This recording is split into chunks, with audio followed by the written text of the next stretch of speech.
Tunggu harga emas turun lagi, tapi bila harga naik, baru rasa menyesal. Hakikatnya kita tak pernah boleh agak bila harga paling rendah. Yang kita boleh buat hanyalah ambil peluang bila harga tengah turun dengan banyaknya. Kita dapat beli aset mahal pada harga yang murah.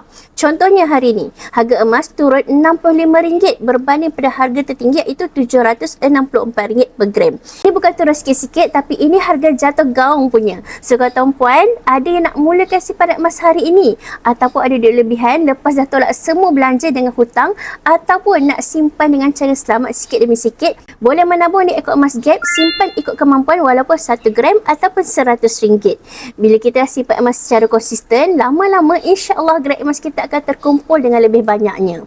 Tak perlu tukar semua duit kita jadi emas, tapi rugi kalau kita tak tambah waktu harga tengah rendah ni. So semak balik apa target gerak emas kita. Kalau kita ada modal untuk tambah, inilah masa dia.